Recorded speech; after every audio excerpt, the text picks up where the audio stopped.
নামটাই বা কি কে আবিষ্কার করলো এবং কোথা থেকে এই কন্টেন্টটা ক্রিয়েট হলো সেটা একটু শুনুন। এইটা পুরোপুরি মাস্টার হচ্ছে মঞ্জু ভাই, মানে আমাদের মুশফিক ভাই, উনি বঙ্গের যিনি এখন কন্টেন্টের হেড। তো মুশফিক ভাইয়ের কথা হচ্ছে যে আমরা কি জীবনে কি বলি, যে মুড়ি খাই, মুড়ি খা, ডট ডট মুড়ি খা, ডট ডটটা বসাই নেন, আমি আগে ডট ডট দিয়ে দিলাম আর কি। ঠিক আছে, যে মারা খাওয়ার পরে মুড়ি খাইতে হয় আর কি। আচ্ছা। সো আমাদের লাইফে আমরা সবাই প্রতিবার মারা খাচ্ছি, যার সাথে সাথে সাথে মুড়িও খাচ্ছি।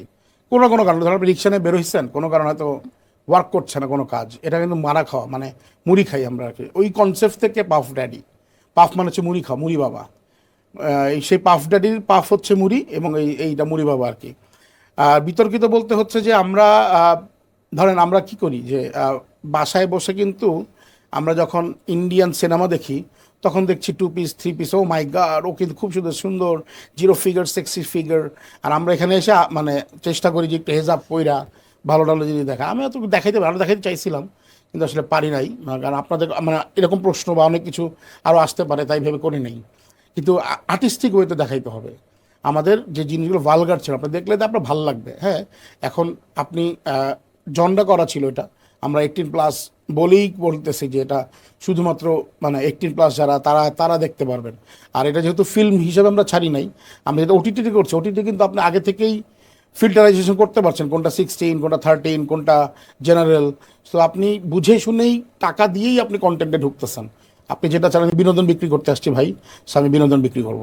সিনেমাতে তো অনেক সময় দেখা যায় যে অনেক কিছু দেখানো যায় না, তো ওটিটিতে এখন আপনারা তারপরও এই যে আপনি বলছেন, আমি শুনছি যে এখনো চ্যালেঞ্জ আছে, যে আপনি চাচ্ছেন অনেক কিছু দেখাতে কিন্তু সীমাবদ্ধতা, এই চ্যালেঞ্জটার জায়গাটা আসলে আপনাদেরকে নির্মাতা হিসেবে আটকে দিচ্ছে কিনা?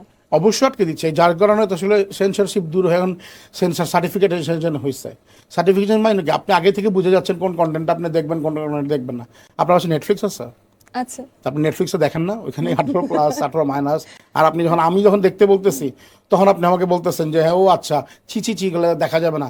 ছি বলার পর আবার আপনি কি দিয়ে দেখতেছেন, ও মাই গড, পরিমণির ছবি ওরেভার, মানে যে কোনো নায়িকার ছবি আসতে আপনি কিন্তু জুম করে দেখেন ওইটা। তো কোথায় জুম করতেছেন আমি তো ফোনে দেখতে পারতেছি না, তাহলে আপনি কেমনে বুঝলেন যে ওটা খারাপ কিংবা ভালো? আচ্ছা, পরীর সাথে কাজ করার অভিজ্ঞতা কেমন? দুর্দান্ত, ভয়ঙ্কর রকম ভালো। মানে আমি যখন পরিমণির সামনে প্রেজেন্ট ছিলাম, তখন আমাকে এক ধরনের বিষয় বলা হয়েছে যে আসলে উনি কিন্তু এটা করে না, উনি কিন্তু ওটা করে না।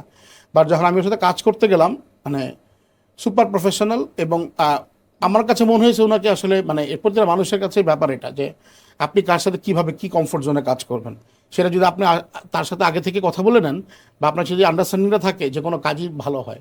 কারণ আমার সাথে ওর 12 দিনের শুটিং হয়েছে, 12 দিনের পরীক্ষা আমি 5 মিনিটের জন্য মানে লেইটে সেটে পাই নাই। এবং আমার কাছে মনে হয় না যে 2 মিনিটের জন্য উনি আউট অফ স্ক্রিপ্ট বা আউট অফ কনটেক্সটে কথা বলতে।